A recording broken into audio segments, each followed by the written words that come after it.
Hello and welcome to What the Luxe with me, Fred Moore. And me, Anant Sharma. Together we lead Matter of Form, a design consultancy specialising in brand, digital experience and content. And this is a podcast that calls time on tired ideas of luxury. Alongside industry luminaries and thought leaders, we explore what truly defines category-leading products and services. Few people understand the currency of attention like Maz Farrelly. She's built her career on creating and running some of the most watched shows on the planet. Big Brother, The X Factor, Dancing with the Stars, Celebrity Apprentice, Q&A. Her productions have been seen more than 8 billion times, apparently. That's a lot of eyeballs. It is, but I did a show at MTV that was, I think it was 70 million a show. So when you do a few of those, because it went out to, gyms and hospitals and I'm guessing prisons where no one was in a position to switch my shows off. Batching, if they could, they would have. So it's not that hard. I did a lot of daily shows as well. So, if you do something on the X Factor and it's a good story and it works, you can have 40 million views overnight. So I would have friends who have gazillions more than me, but they've never been bothered to add them up. Okay. Well, we won't attribute that great success to you then. We'll put it down. It's not my genius by any means. We'll put it down to the prison system. Yes, thank you. A former fashion journalist turned television heavyweight, she's worked with everyone from Beyoncé to King Charles.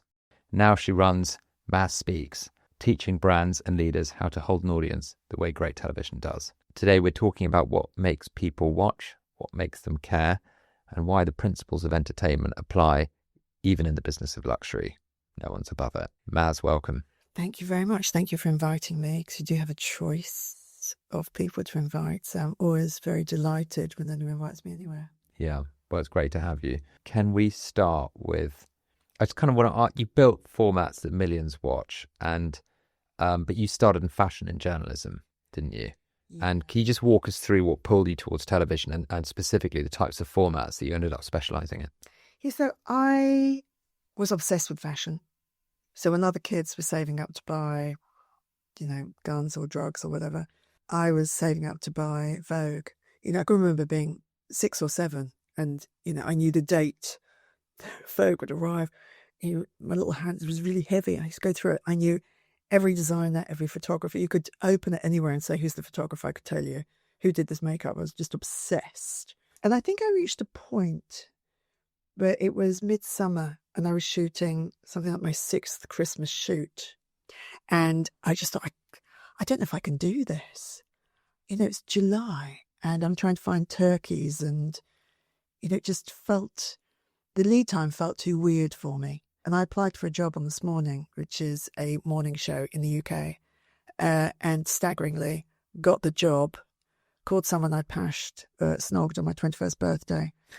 And he worked for a record company. And then I said, I've got this job in telly and got no idea what to do. So he told me, make friends with all the agents, make friends with the record companies and the film people and the publishers. And that was the start. I think I'd been very visual for a really long time. For 10 years, I was a stylist. So I was everything was about vision.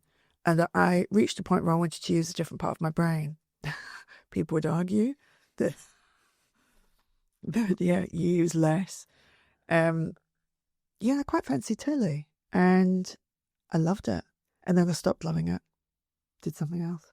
Talk us through the things that you've done in telly. So I started on This Morning, then worked on The Big Breakfast, which I absolutely loved. And Charlie Parsons, who was one of the creators, who also created The Word, which some people might know and have watched, and Survivor, came up with Survivor. The Channel 4 Daily was 200,000. He said, if we get 200,001, we're winning. And we were hitting around 2 million in about a month. It did really well. And then I think I did light lunch and late lunch for Channel 4 and then went to the BBC and did things like Noel's House Party, The Gotchas, which are quite hard to do and quite bonkers. And then stayed at the Beeb, came up with a load of formats, which is, if you're creative, it's like the best job in the world. You just think, and you think of new ways of doing things. Give an example of what a format. So a format is concept looks like a recipe. So if you create Caesar salad, you can sell Caesar salads because you've created a format, you've created the ingredients. If you make a documentary, you can only sell that documentary. If you create a format like The Weakest Link, you can sell that to 1,000 territories. Okay. So creating formats is brilliant because you can sell them. And it means you can keep the show going forever. So the X Factor's a format, Big Brother's a format, The Weakest Link is a format. They're a kind of recipe. Did you come up with those recipes? I came up with a load at the BBC. And the thing that is really interesting, I think, about telly is if you make biscuits, I can give you a biscuit and you can taste the biscuit and go, "This is really nice. I like your biscuit. I love some of those biscuits." But I'm pitching something you can't see that doesn't exist. So essentially, you have Coca-Cola in your restaurant and I'm walking into your restaurant and saying, "I'd like to give you a new cola. And I know you have Coca-Cola and I know it works, but I've got this new cola. Would you like it?" Now, you're very brave if you say, "Actually, yeah, I'll dump Coca-Cola. I'll have you a new cola." So you have to convince people that it's a good cola, that you've made certain colas before that have worked. You do pilots and you check that it does work. And then you set it free. And I've come up with shows that I thought were incredible and would go on forever and were absolutely killed. And then shows that I thought were okay, that went on for, 15 seasons. Like what? So I was one of the team that came up with a show called Friends Like These with Ant and Dec. Right. And yeah, it went on for about 15 seasons. I thought it was good. I didn't think it was great until we did the pilot. And then when we did the pilot, it just worked, and sometimes they do and sometimes they don't. And it is a lot of thinking. I think the only thing you can do in life and business and anything is think harder. That's all you've got. In any business, doesn't matter whether you're making paper clips or you're making telly or making luxury brands. Well, you could argue thinking less is a fairly good strategy as well.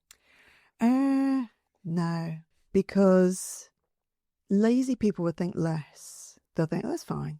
And I've been in screenings where I'll say to the producer, "How is it?" And they go, "Yeah, it's pretty good." They go, "How exciting, pretty good." Is that what we're going to set free into the world? And expect our audience to love pretty good? Or should we think harder? And if you want me to feel something, how can you make me feel more? If you want me to laugh, how can you make me laugh harder? If you want me to be surprised, how can you make me more surprised? And things that work and things that you love and that make you feel wonderful have been, I think, thought harder about. And the reason Susan Boyle is famous is not because Susan Boyle is a great singer. It's because Ben Thursby, who produced that piece, is a really good producer. Yeah. So I'll give you my masterclass in storytelling. This is your MBA, and it'll take you 3 seconds. It took me 30 years to work it out. Incredible stories do 3 things. They make you laugh, they make you cry, and they surprise you. And if you can do those 3 things, your content will generally work. If you can do 1, you're fine. If you can do 2, you're okay. If you do 3, incredible. If you watch, when I do workshops, I run workshops, big companies, I play Susan Boyle bingo. And I get them to tick off, I laughed, I felt emotion, I'm surprised. I laughed, I felt emotion, I'm surprised. And it does all of them over and over and over and over again. When you do that, it will work. And the reason she's famous is because Ben Thursby thought harder than anyone else. He thought harder about, how do I make you feel more? How do I make you laugh more? How do I make you care about this woman more? And how can I surprise you? So what are the ingredients of a good producer? What's the interplay between the person coming up with the format and the right sort of producer to bring it to life? You tend to work with the same people all the time because the stakes are so high. If someone's giving you 30 million, you're not really in a position to say, "Should we try Alan? Yeah. I know he drives an Uber at the moment, but he seems lovely. He's got nice shoes."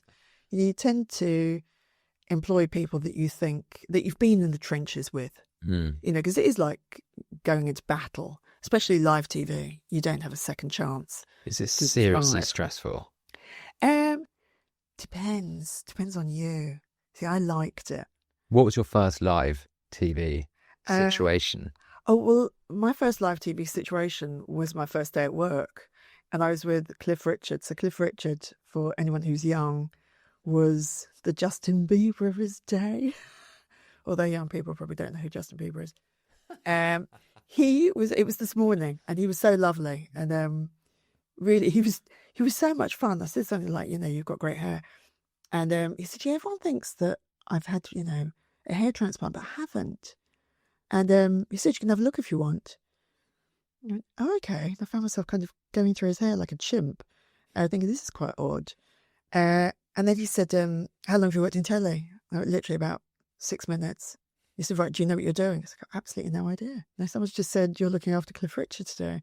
You went, okay, I'll show me, your rundown. I'll talk you through how it works. So he talked me through how it worked. And he said, to get to the studio, it's probably about 6 minutes. But he said, you see, I'm quite famous. So we probably need 20 minutes because I can see there are loads of people outside who I think are going to mob us.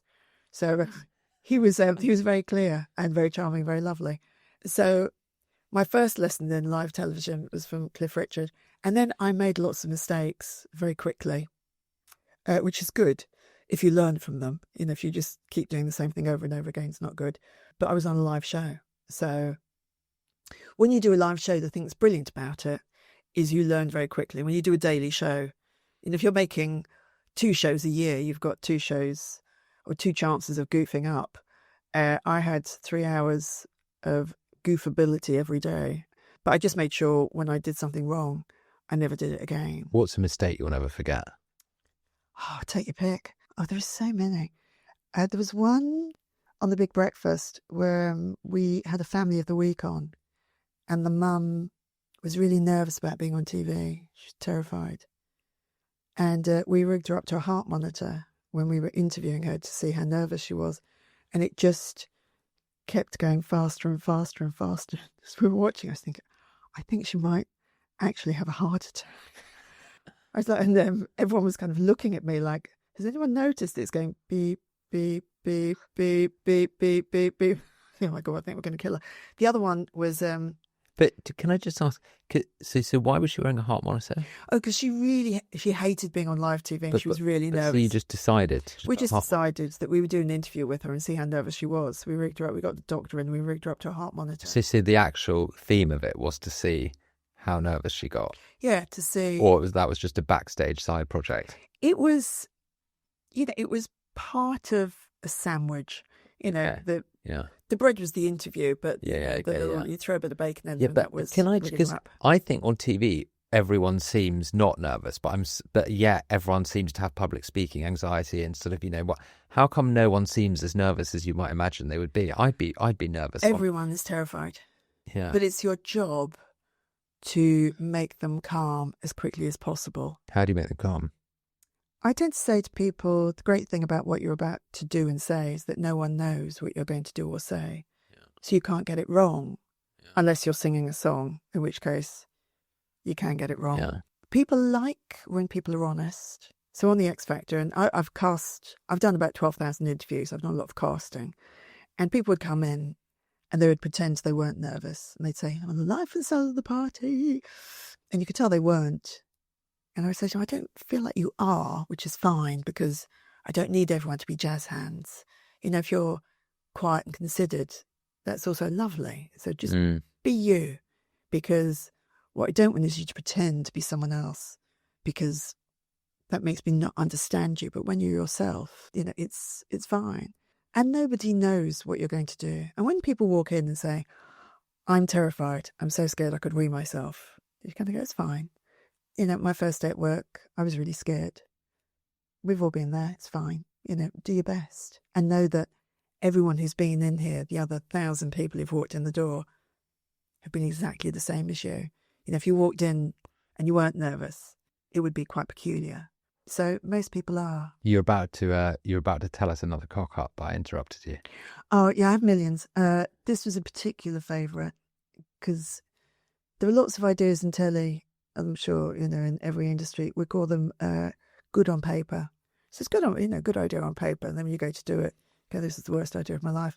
So on The Big Breakfast, when you would do something that was particularly bad, within seconds, you could hear the phone going in the control room. And it was generally the network or the lawyer stopping you from doing something. And a camping company had developed something called the Shiwi, and it meant that you could stand up and have a wee as a woman in the forest when you were camping. Great idea. You know, 'cause you don't squat down and you're not sitting in nettles or whatever. So I thought we'd try this. So I thought we'd try it at 8 o'clock in the morning, you know, halfway through the show. And then I thought, but how do we know? I think it was the same mum of the family of the week that I'd rigged up to the heart monitor. So she was having a bad week. And we got her to drink as much water as we could. It takes an hour for it to go through you. So, you know, at 5 o'clock in the morning, we're pouring water into her. And we wouldn't let her go to the loo. She's like, really, I'm desperate. She said, well, you can't go because then when we get to the show, you can't go. So you're going to hold on for dear life. Do what you can. And she's, you know, she found it very, very funny. Until I was thinking, no, we're going to have her behind a hedge. It's 8 o'clock in the morning. But how do I know that she's really weeing? Because I can't hear it. So I thought, I'll get her to pee into a biscuit tin. So she's behind the hedge, so you can't see her, you know. We're going to try the she-wee now. And, you know, if you could just pull down your trousers and, you know, just detach it. And now just let it go. And when she started to pee, it was like a donkey peeing because she'd obviously not peed for, 6 days. And the idea of someone peeing live into a biscuit tin when people are having breakfast and getting their kids ready for school was not the high point of my career. And within, I would say, about 2 seconds of her starting to wee, I thought this is the worst idea I've ever had. And I've had some awful ones. So I was saying to her, stop weeing. And of course, she can't stop weeing because she's been drinking water for 8 weeks. It has to come out, So it was a full kind of 3-minute wee. But within about 6 seconds, I could hear the phone going and that kind of in the background. So it was saying, someone get a gun and shoot the producer because this is the worst idea anyone's ever done. It was in the papers the next day. You've worked in your career in the UK and in Australia and the US. What have you found to be like the things that are universal about what captivates people? So here's the thing. Has anyone ever bored you into buying a product? No. No. Has anyone ever bored you into giving them a job? No. No. Has anyone bored you into watching their content? No. The universal thing is interesting and boring is boring. And people talk about how to speak to Gen Z or how to speak to, baby boomers. And you say, the one thing everyone has in common is that no one who's a Gen Z says, there's nothing I like more than being dull. Uninteresting and boring is my favourite thing. There's no baby boomer that's saying, I love a bit of dullness. It just makes me really want to purchase. And yet, companies don't concentrate on being interesting. I find that astounding. People have meetings that are boring, which I find really rude. If you're inviting someone to a meeting and it's dull, it's really rude. You're asking them to take an hour of their time. Maybe, if it's in real life, it's an hour to get there, half a day. And you're not going to make any effort to make it interesting. Why would you do that? And also you want them to buy, you or your product, your idea or your service, but you're not going to make it interesting for them. But you think that you're going to get a sale. I find it remarkable. And yet most companies do it. What is it that you think makes something interesting? I guess it goes back to those 3 storytelling components. Yeah, you have to produce, with pictures, I really like pictures that have been produced. You can feel it. Maybe only 2 I've ever sat through that I thought, you've really thought this through. This is amazing.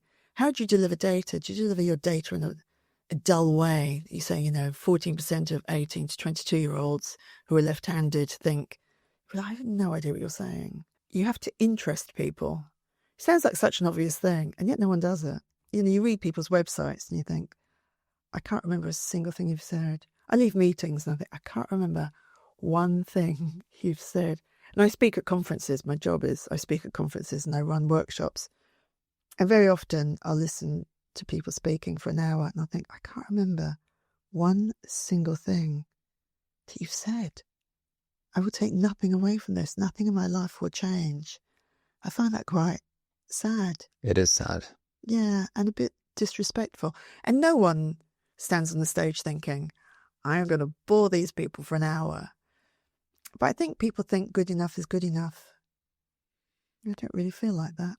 I think people think that their goal is to say all of the things that need to be said for someone to come to a conclusion that hopefully is the one that they would like them to make, rather than leading with the conclusion told in a way that has a hook with then the correct information to substantiate that perspective.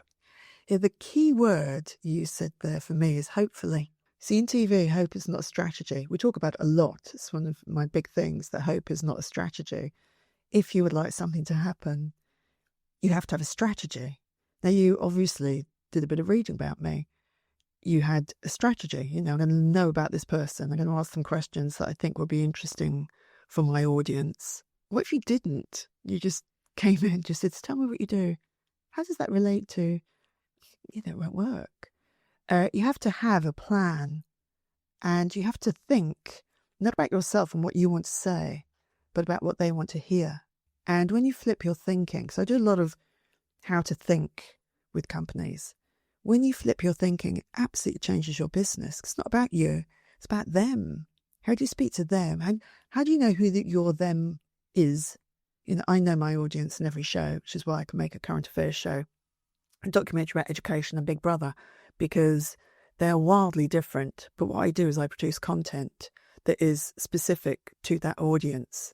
Don't do one. People say, you do one type of thing. You think Beyonce's just done a country and western album. Brilliant. 5 years ago, would that be a surprise? Yes. Do you think luxury brands run the risk of being a bit dull? I think they disappear up their own bums very much. I think they are making ads for themselves. I think a lot of fashion is doing fashion for themselves. I was in Ireland at the weekend and I picked up a nameless magazine at the airport that I won't mention. It was all about coats, and how the editor so looks forward to getting a new coat every year. I thought it was, it's nice, it's lovely. And then I went to the coat section and it's a mainstream. I picked it up at the airport. I didn't pick it up in an Aston Martin. I picked it up at the airport on a flight to Dublin.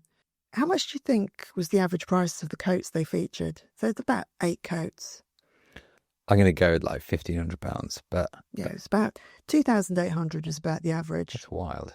Yeah, and I thought, now, I don't know many people who are spending 3,000 quid, $6,000 on a coat every year. I mean, maybe they are. But when I did fashion, I would have, a coat that looks like it's $6,000 worth, but is from, Asda, and you kind of go, look at this coat, it's incredible. It looks like cashmere, feels like cashmere, actually it's 40 quid. Or if you're thinking about a coat for the next 5-10 years, here's the real deal. And the reason this is incredible is because it's, hand stitched and it's this and the fabric is. But to give me, 10, 12 coats that are all wildly overpriced, what's the deal with that? It's just not real. And because you've said that if something doesn't get your attention in sort of 30 seconds, you've lost the audience. In television, audiences are brutal, and they should be, because there's a lot of choice. In the old days, when I was a kid and all around here with fields and dinosaurs, there were 4 channels, well, 3 channels really. Then there were 4, and there were 5. I mean, if you said that to a young person now, there was a choice of, 5 places you could go for content. Yeah. They would think you were out of your sweet, adorable mind. When people were talking about, if it's on social, it has to be interesting in 3 seconds. I think it was just, I'm an expert in content, not happening. Just absolutely not a thing. It's not real. But you can in 30 seconds. So if you give me 30 seconds of your time, and you probably will, if you've made the effort to read the Netflix ad or whatever the ad is, and then you click on my show, you'll give me 30 seconds. You probably won't give me more, because guess what? There's an awful lot of choice. So your job really is to get people's attention in 30 seconds. And it's the same in a pitch. If you're going into a pitch, you're going to a comedy show. If someone is saving their best joke for 20 minutes in, I'm gone. I'm just gone. You've got to give me your best at the top, because you give me the best, I think, hello, you're funny. I'm going to give you my attention. Yeah. Visually, 3 seconds. So visually, and I do believe this because I did so much casting. By the time someone walked into a room, walk, stand, I would have started writing, confident, moves beautifully, standing up straight, eyeballing me. Gives me a sense of, an over sense of fairness. I think if we did something wrong, they would be angry, or, you'll ask people questions. When I first I did a show, a sports show, with a company in Australia, and the guy that I was with, he was saying, how come you're writing and this person hasn't spoken yet? It's the way they move and what they're wearing, and seeing them. Because if you think about it, back in the oldie days, you would look at a mammoth and you would have to work out whether it was lunch or you were lunch. So our instinct with people is quick, and it should be, because you need to know if you're in danger or not. But we read each other very, very, very quickly. Luxury brands are built on kind of aspiration, and with that comes a level of mystique and a bit of allure, and it's maybe a bit less instantaneous than what it takes to capture people's attention in the context of entertainment. Or is it? Well, everything has to be on brand. If you turn up to the X Factor, everything from the moment you arrive and you walk into the car park, people will be wearing X Factor t-shirts, and the signage will be on brand, and, the toilets will be clean, and the audience people will be charming, everything. So all the stuff that you don't see on screen has to be on brand. Everything has to be on brand. You can't have a great show and then kind of go, okay, F home, everyone. It doesn't work. So I think if you constantly think about your audience, constantly, you stop thinking about yourself and you think about them, and you treat them with the greatest of respect in every single sense. I cannot bear I don't know if it happens, it certainly happens in Australia a lot, is that luxury brands will have a sort of red carpet, one of those little barrier things outside. So you have to queue. And then I look in the store and I think, your store's empty and you're keeping your customers outside. And you think that's a good move because you think you're creating an aspiration, people who are walking past kind of go, oh, they're queuing to go in. Wow. There must be something incredible in there. Can you imagine inviting someone to your home and just saying, can you wait outside for 10 minutes? We're ready for you to come in, but I'd just like the neighbours to see that you're standing outside my house. Both television and luxury deal in perception, in kind of desire and illusion. What parallels do you see between producing a hit show and building a brand? They are exactly the same, that it has to be different. I think when I do sessions and away days with companies, I like them to know what they do. I think very few companies do know what they do. And I always ask them this question, which is a really mean one. But I always say to them, why do you need to exist? And very few companies can ever answer. Because they say, we do marketing. I said, so do they. So are you the only people in the world that do marketing? They go, well, no, of course not. So then why do you need to exist? When you can answer that, you know what your business is and you can be really clear about it. Why does this bag need to exist? Why does this watch need to exist? Why? Is it something that's so beautiful you will keep it forever? Hopefully, yeah. If you can produce something that is so carefully thought through, that is exactly right for your audience, and if you can explain to them why it's exactly right for them, and if you can get their attention and prove to them it's exactly right for them, and you can keep reinventing it. And I think lots of luxury brands are really good at it. Louis Vuitton's really good at it. They'll keep the classic, but they'll give it a twist constantly, which is great because it's like Aldi. You want to go in and see what's next. Oh, look, it's a pop of neon this season. And I think, well, that's really nice. I like a pop of neon. And then have to have a chat with myself and say, walk out the store. Don't do this. It's the Aldi skis. And it's clever. We like twists and turns in television. In the biggest twist ever, says everyone in every show. But we like to laugh, to cry, and to be surprised. And if you can keep doing that with people, it will work. Your format will live forever if you can keep doing it. And if you respect your audience and you keep delivering stuff that is different and interesting and really well thought through, it will work. If you're boring, it won't. We go back to like the theatre of everything. I'm really fascinated by what e-commerce has done to it.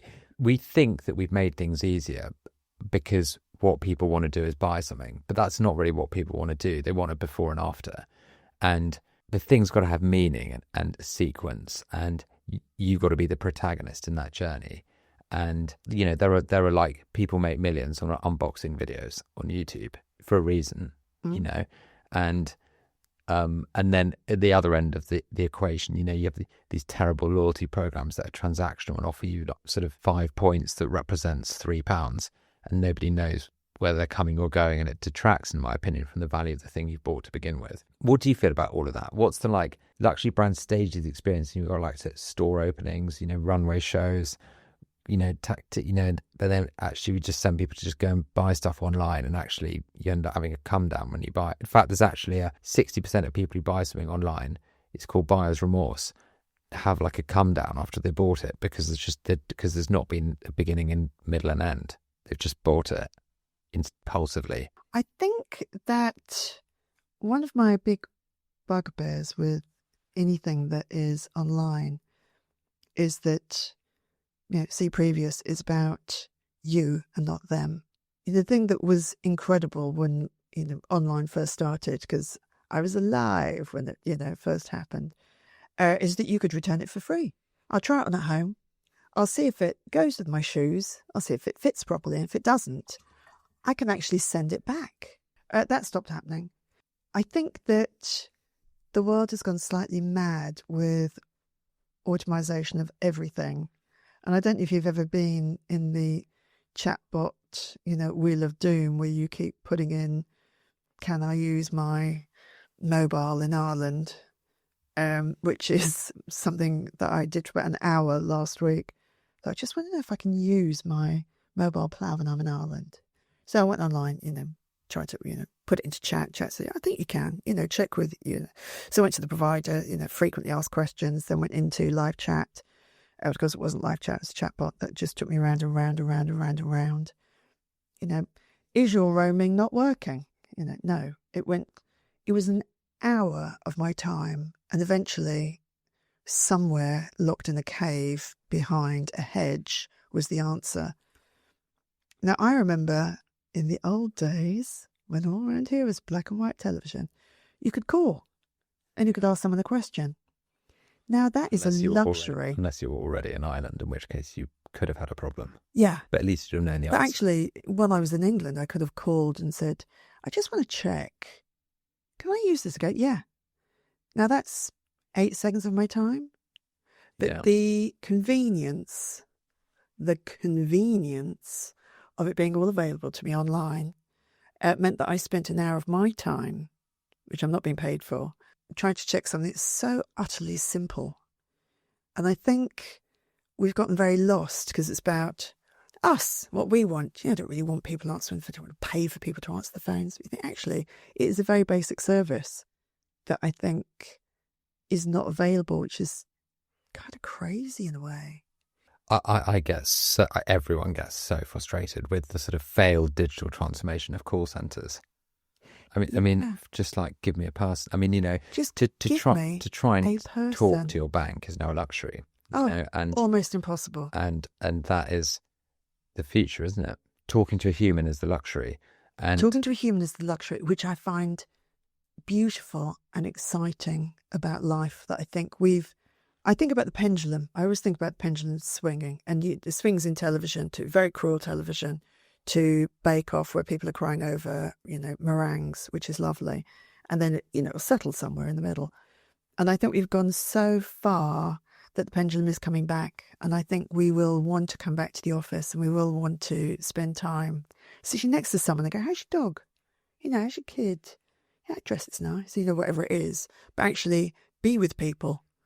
And pick up a phone and speak and not text, and meet people and not Zoom. And actually, I will buy a product, I'll spend a bit more on it. If you employ people, you know, I will spend a bit more, you know, at a bank, you know, for the ability to call someone and ask a question and say, you know, I'm going to be in Turkey next week. Can you not block my account? You know, yeah. Or I don't know, is it cheaper for me to X or Y, whatever it is? So I think luxury will be handmade, luxury will be not AI, and our luxury will be, we have people on the phone. I go, brilliant, thank you. And also when you have to hold, you are the 78th person in the queue. And you think, do you think maybe you need to employ more people? It's a crazy idea. Maybe you do. What do you think brands can learn about how they manage influencers or creators from what you've learned managing people in the limelight? Influencers just make me feel, I don't know, a bit sad. I think being a person of influence, I think is very different. An influencer. If I see Kate Blanchett buying, SK1 in the supermarket, I'm probably more inclined to buy it than if I think you're being paid $3 million to tell me this product is good. And I've worked on those campaigns. I've starred things. I think it's nothing as honest opinion. When I was a beauty writer, I would test every product I wrote about. I didn't just cut and paste. Yeah. But that's because I'm me. So I would give motorbike drivers, face cream. I'd say, put this on in the morning, and then I want you to fill out this questionnaire. If you've got a partner, ask your partner how your skin feels before you put it on, and after a week, how does it feel? Does it keep the sun off you? Is there less redness? Whatever it is, and they'd fill out a questionnaire and write about it. Now, I would trust someone like me more than I would trust someone who's been paid $1 million to say that cream's great. Doesn't make any sense to me. And what about the egos? Your job has been to marry people who are known for something. Let's move away from the term influencer, which is, it carries, the connotation it carries. There's so much baggage attached to it. There's a lot of baggage, yeah. Most people who are in the limelight, it's due to some sort of creative endeavour, and you're putting them into a format that has its own creative direction itself, and you've got to make those two things work, or perhaps like wonderfully not work, to create entertainment. And what have been the ups and downs of like managing these people? And because brands are now having to do this more than before, and I find it interesting because it's often uncomfortable and doesn't work well. So people are people, obviously. You have to know what motivates them. That's the big thing. And for most people, it's fame. And with fame comes, money, because the more people who follow you, the more people you can reach. So if I have a choice between two people on The Celebrity Apprentice, I'm probably going to go for the person that has a bigger following. If you're quite similar. The same in the X Factor. If I've got two singers who are very much the same, and one has 6 million followers and one has 6, I'm probably going to go for the 6 million because it means that my audience is bigger and broader. I think matching brands with people is really hard. I think it's a specialist skill. Well, you did something called Talk of Doom, didn't you? Oh, yeah. And it was designed for contestants and sort of just giving them a bit of a baptism of fire around the realities of fame. Yeah, well, it was very honest. What was that?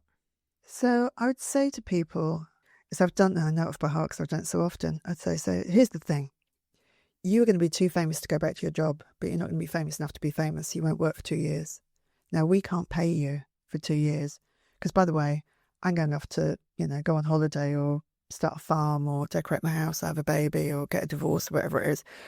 I'm not going to be taking your calls because I'm going to be working on a different show, or I'm going to turn my phone off and go on holiday.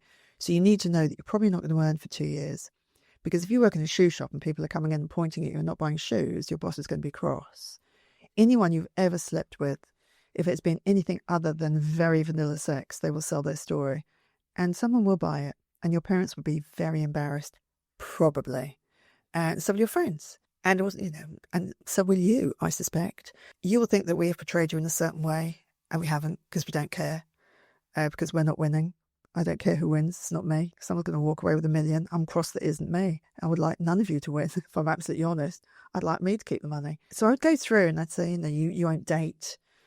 If you're a girl, no one will date you. If you're a guy, people want to punch you in a bar, and people might want to sleep with you, probably want to sell their story. And you will be in a restaurant and you'll walk in and most of the people in the restaurant will go, there's that idiot off the telly. And you don't think it'll be you, but it will be. And you've done it yourself. You go, it's that idiot off, Love Island or whatever it is. You don't think it'll be you, it will be. And I can guarantee that these things will happen. And if you are a woman, you kiss someone on the show who isn't your boyfriend, or you've got a boyfriend outside the house, your mum will probably get a brick through the window with something rude about you on it. If you're in a relationship You probably won't be by the time you leave. That's the reality. Now, you're not going to believe me, but I've done this a lot. And I want you to go home and speak to one person, not 12. Don't make it your hairdresser. Speak to one person, talk them through this, and then tell me tomorrow whether you really want to do it. My advice is not to. Only one person ever has come back and said, I don't want to do this. I just want to ask you one outro question, Maz, and that's if you had to give up a job tomorrow, what would you do? I wouldn't give up my job. I love what I do. I absolutely love it. I liked making telly. I didn't love it. I did love being a fashion stylist because I got a load of free clothes and travel the world. I really love the risk of sounding like an aging Miss World. I love that in 1 hour, I can change the way people think about their lives and their businesses. And I love when people write to me a year later and say, my business has expanded. I've taken 2 people on. We are more successful. And it was down to that hour. That absolutely fills my soul. I love it. I've got one other question, actually. What concerns you about the world that we're leaving the next generation? I worry less about the next generation. I think they're much nicer than my generation. We were kind of brought up to be a bit greedy. And, greed is good.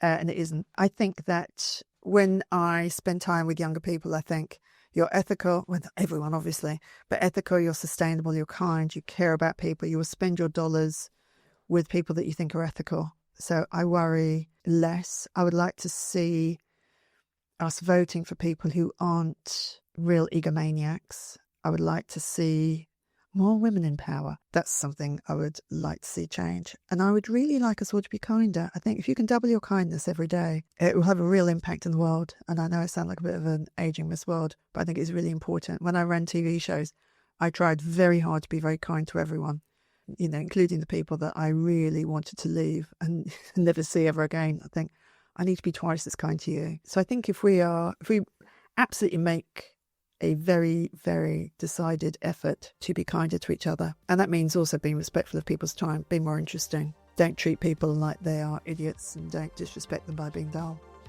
Thanks so much. Pleasure. Thanks so much for listening. This has been What the Luxe. You can find us on socials at Maz Farrelly and drop us any questions or comments on Twitter using the hashtag WhatTheLuxe. Or if you're a luxury brand looking for strategy and design that goes beyond the banal, get in touch via hello@mazfarrelly.com and chat to one of our consultants.